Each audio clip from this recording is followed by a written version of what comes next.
Assalamualaikum warahmatullahi wabarakatuh. Selamat malam. Dan hari ini seperti biasa kita sembang-sembang santai lagi. Tapi tajuk kita kali ni apa dia, Cik Mai? Tanya dulu sihat je Okey, dah. alhamdulillah. Saya insya-Allah dah. Tanya Kami dengan Cik Mai orang insya-Allah dengar dah. ni. Okey, anda semua apa khabar hari ni? Sihat ke tak? Gitu. Dia macam kita ni bila cakap sembang macam tak benda Audien. bersama dengan audien je. Okey. Patutnya kita ni bila berborak ni kena masukkan dia orang sekali bersembang kita seolah-olah mereka ni mendengar dan sekali bersembang kita. Dia boleh cakap dalam hati lah ke atau cakap sekali kat sana kan. Macam tu dah, kalau boleh kita ada kemampuan buat orang macam tu. Itu bagus orang. Maknanya perbualan kita ni biar ada dua hala lah. Saya dengan awak ada tiga lah. Sebab tu saya tengok kat uji bakat Cik Mai boleh main dengan audien lah saya tengok. Alah, asyik cerita lah. Tak apalah, benda ni Ya, benda ada yang ke? berfaedah. Ada ke? Ada, saya nampak. Saya sebenarnya Masya-Allah Tabarakallah nampak satu benda yang InsyaAllah tak insya-Allah, tahulah. ya, Saya Masya-Allah akan Tabarakallah. datang tak tahulah. InsyaAllah je lah Saya cakap Kita cakap InsyaAllah Allah bagi kan. Boleh tak Cik Mat tunjuk sikit macam mana yang Cik Mat cakap tadi? Cuba macam kalau mulakan tu ada orang yang ketiga, audien. Jom sentuh sikit. Saya cakap tadi lah. Dah cakap dah. Kata apa khabar semua. Kita ada melibatkan orang lain juga. Jangan kita macam kita je. Okey, boleh. Kita ada interaksi. Memanglah dia orang kita tak dengar dia cakap. Tapi dia orang Assalamualaikum, Waalaikumsalam. Lepas tu apa khabar semua? Baik. Dia kita macam apa kata? Caring dengan orang yang mendengar juga. Okey, sekarang back to the topic. Apa cerita apa? Ini kita nak bincang pasal tentang filem. Filem atau drama lah Filem atau drama ataupun telemovie lah. Yang paling diingati atau ada memori tu dah ada lagi dalam otak tu. Sampai sekarang. Yes. Kita nak bincangkan.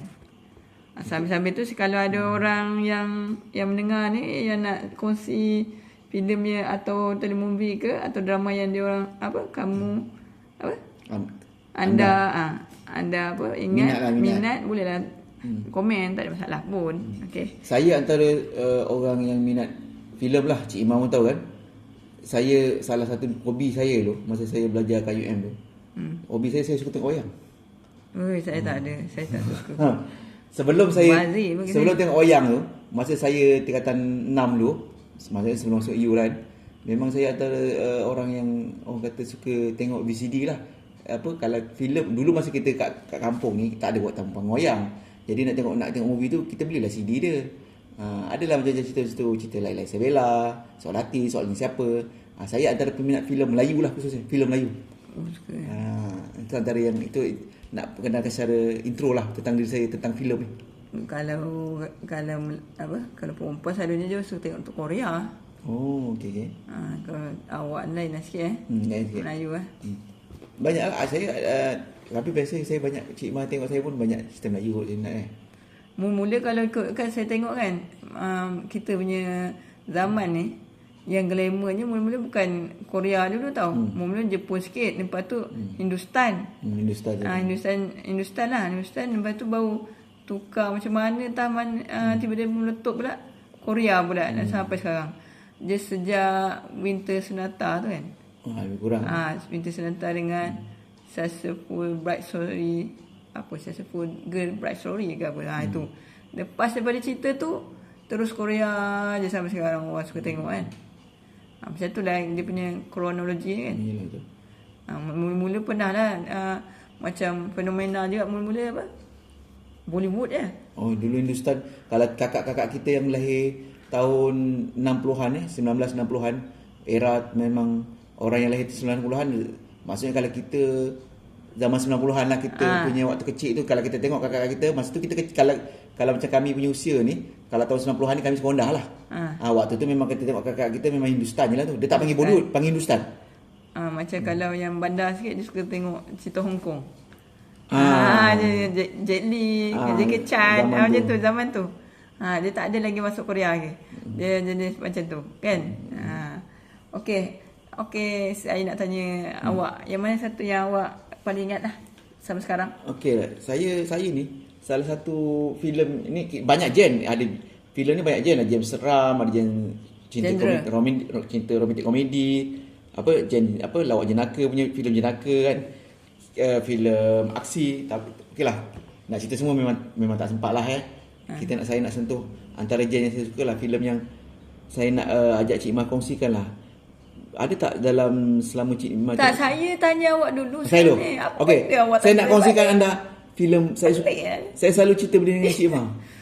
Saya selalu cerita benda dengan Cik Mah. Filem yang boleh buat saya menangis. Apa? Okeylah, filem yang boleh buat saya menangis, nombor satu sekali yang paling sedih lah, cerita Sarjan Hassan. Oh, Sarjan Hassan. Okey. Sebenarnya sebenarnya sebelum filem Sarjan Hassan tu, saya pernah tanya Cik Mah.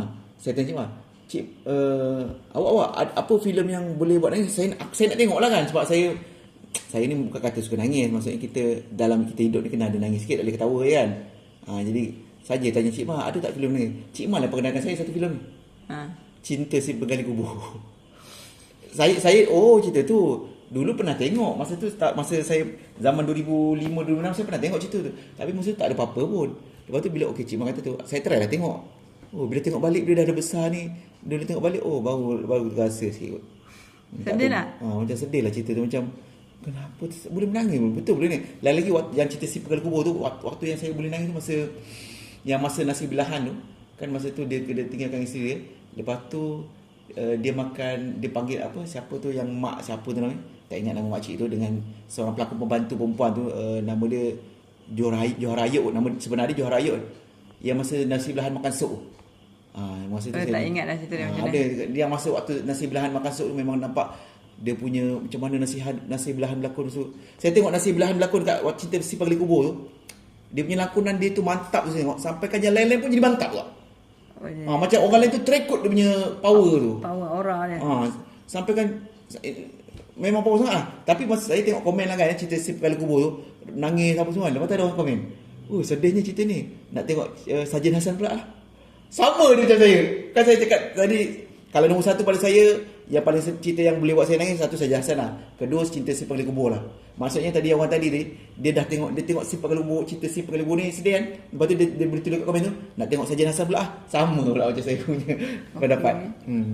Itulah, itu antara the first and second antara filem yang boleh buat saya menicah mata lah, antara yang terawal lah.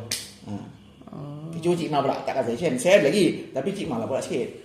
Awak suka genre sedih lah? Tak juga. Saya ada suka juga satu genre romantik, cinta. Saya suka yang romantik komedi, cerita filem cinta romantik saya suka juga. Banyak. Aksi pun ada suka sikit. Aksi pun ada. Saya cerita saya peminat filem Melayu lah khususnya. Kalau saya suka tu ya, kalau tengok mesti tak bosan lagi, Pendekar Bujang Dapur lah. Itu kalau filem tak bosan lah. Tak bosan dia tengok lagi lah, boleh tengok lagi. Maksud kalau tengok ni antara filem yang Cik Mah boleh tengok ulang-ulang lah. Boleh ulang-ulang tengok tak apa. Okey. Lepas tu ini cerita kartun dah. One Piece lah, daripada Naruto dengan One Piece lah saya suka tengok. One Piece ni dia lain lah sikit. Apa yang lainnya tu? Lain. Saya ni memang suka cerita yang bertemakan sahabat. Okey. Dia macam teamwork dia. Lepas tu kenapa dia bertindak macam tu, kenapa perangai dia macam tu. Rupa-rupanya di sebalik dia melakukan atau perangai dia macam tu, ada kisah sebaliknya. Ada. Dia akan kupas cerita dia. Macam Naruto pun sama kan. Kenapa dia jadi jahat, dia akan kupas kenapa dia jahat. Okay. Saya suka tengok cerita macam tu. Dia ada kisah di sebalik. Makna cerita tak kosong. Cerita tak kosong. Ada ilmu lah. Ada ilmu, ada banyak ilmu dia. Ada falsafah dia banyak lah. Lepas tu sifat dia ada teamwork. Maksudnya kalau nak berjaya tu kena ada teamwork juga. Dia tak boleh khianat lah. Kalau khianat lain lah. Dia ada kena teamwork baru berjaya rancangan tu, misi tu. Saya suka macam tu. Maksudnya cerita Jepun ni tak kosong tak kosong. Dia kebanyakan saya tengok kalau cerita-cerita tu mesti ada serta kawan. Jepun. Mesti ada serta kawan punya tu. Dia mesti semangat kawan tu, mungkin dia nak ajar rakyat dia supaya bekerja dalam kumpulan. Jadi dia mewujudkan dari kecil, iaitu kalau cerita kartun dia confirm dewasa tengok, budak tengok dia nak ajar macam mana masyarakat dia setia kawan atau bekerja dalam kumpulan, dia buat kartun supaya semua orang ikut. Itu yang sepatutnya yang buat. Dia bijak lah orang Jepun ni.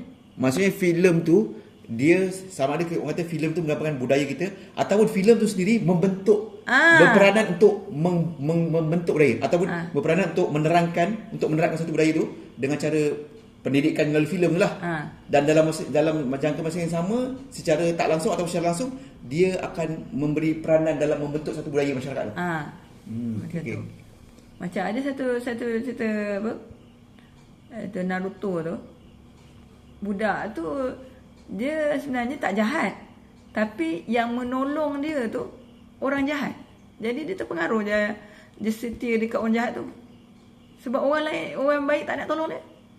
Ada satu cerita dia. Saya tak ingat ada kisah. Okay. Saya tak ingat. Macam tu lah. Saya tak ingat nama dia. Macam tu. Macam tu lah. Adalah sebabnya. Sebab tu kata kena tolong orang baik tu, janganlah orang jahat yang tolong. Kalau dia bagi kesihatan macam mana? Ada falsafah-falsafahnya. Tu saya suka tengok. Okey. Awak pula sembuh. Saya cerita, sebab tu kadang-kadang kita ingat, alah kau ni tengok cerita kartun apa budak-budak. Bukan. Dia bukan budak-budak. Cuba tengok betul-betul. Cerita tu bukan cerita budak. Cerita tu cerita ada falsafah dia. Kalau tidak, tak adalah orang Jepun dia buat kartun glamour. Sekarang wujud ni One Piece ni dah tingkatan 1 kot. Dah tingkatan 1 ke? Saya tak ingat. Tingkatan 1 ke? Tapi tingkatan 1 tu tahun bila? Tak, tingkatan 1 ke? Tingkatan berapa? Tingkatan berapa saya tak ingat lah. Tingkatan 3 daripada tahun 90-an lah. Saya tak pasti dah. Tapi yang perkenalkan saya pun masa UM. Tapi macam dah lama masa tu. Tapi dah lama lah. Dah lama. Tingkatan 1 saya tengok. Bukan. Sorry. Tingkatan 1 tu bagi saya baca Dragon Ball lah. Sorry. Maksudnya cerita One Piece tak habis lagi ya? Tak habis lagi. Tapi yang perkenalkan kawan saya ingat lagi nama dia Fernandez. Ada satu fakulti budak Sabah dia. Dia tukar dengan saya.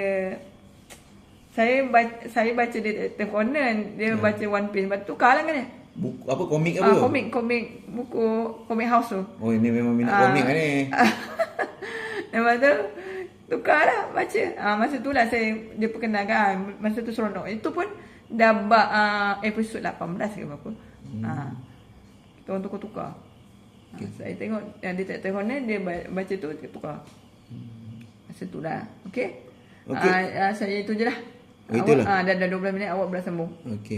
Ulasan boleh sambung lagi ni banyak lagi sebenarnya, tapi kita tak ada cakap banyak. Nanti kalau tak cukup kita sambung lagi lah. Okeylah, cerita yang sedih yang Cik Ma ingat ada tak? Cerita yang boleh buat Cik Ma nangis tak? Alah, dah 13 minit dah. Okeylah, 13 minit. Okeylah, saya suka nak sambung yang cerita sedih saya lah satu lagi. Bukan cerita sedih saya. Maksudnya cerita filem yang boleh buat saya nangis lah. Saja saya suka kongsi benda ni. Laki pun nangis. Boleh nangis sebab kadang cerita pun nangis. Sebab bukan nak suka-suka nangis sebenarnya. Sebab bila nangis tu sebab kadang cerita ada pengajaran. Okey. Bukan nangis kosong. One Piece pun banyak cerita boleh nangis lah. Itu sebab bukan saya cerita kat penonton, saya cerita kat kongsi kat penonton ni nak suruh nangis kosong-kosong. Maksudnya nangis tu sebab apa? Contoh macam ada satu filem tu tahun 70-an, filem Melayu, tajuk dia tak salah saya filem Adik-Adikku Sayang. Lakonan yang berlakon tu Aziz M. Osman masa dia kecil. Dia dapat pelakon kanak-kanak lelaki terbaik Asia Pasifik tu. Kenapa yang nangis? Filem tu dia pasal adik-beradik tau. Adik-beradik ni dia tinggal kat kampung ke mana, lepas tu bapak dia meninggal. Lepas tu adik-beradik dia ramai lah. Lepas tu dia tinggal dengan nenek ke makcik, siapa yang jaga kan. Maksudnya dah tak ada waris tau, dah tak ada siapa jaga tau. Lepas tu kena dipisah-pisahkan lah orang jaga. Lepas tu sedih lah masa dia berpisah-pisah adik-beradik tu. Tak ada siapa nak jaga sebab mak ayah dia meninggal ke. Mak ayah meninggal kat sini. Okey, ni boleh sambung bab 2 lah. Dah 14 minit dah. Okey. Itu je lah. Buat kesimpulan. Kesimpulannya filem ni kita jangan pandang remeh dekat dia lah. Sebenarnya filem ni kalau betul filem tu dia sesuatu kalau bagus pada penerbit filem dan pengeluar filem, ambillah peluang. Macam anda mampu buat filem, buatlah filem yang orang kata ada falsafahnya, kerana dia boleh macam membentuk, memberi sumbangan kepada masyarakat. Memberi pengajaran. Cik macam ada falsafah dia. Macam filem di Jepun kita nampak banyak falsafah dia. Contoh macam Cik Mama dah cerita kat saya, filem doktor Jepun pasal doktor pun dia boleh ajar betul-betul pasal doktor. Itu contoh banyak. Itu banyak. Okey. Okey, saya tak ada apa. Tak ada ulaskan kot. Okey. Itu je lah. Nanti kita sambunglah untuk seterusnya. Tak, saya sebab kalau boleh kita ni nak tengok ni, biarlah jangan sekadar hiburan. Ambillah dia punya ilmu dia. Ilmu tu penting. Mungkin hiburan tu ada mendidik lah walaupun santai. Adalah sikit selit sikit. Janganlah buat macam filem bila kosong je. Dia ada sikit kan. Kita ada ilmunya. Setiap benda tu ada ilmunya, insya-Allah. Insya-Allah. Masya-Allah, tabarakallah. Okey, jadi apa-apa pun yang baik ni kita sampaikanlah. Dan semoga kita hidup lebih baik daripada ni. Semoga kita hidup lebih baik dari dan mencapai akhirnya kita dapat syurga Firdaus. Assalamualaikum warahmatullahi wabarakatuh. Wallahu a'lam.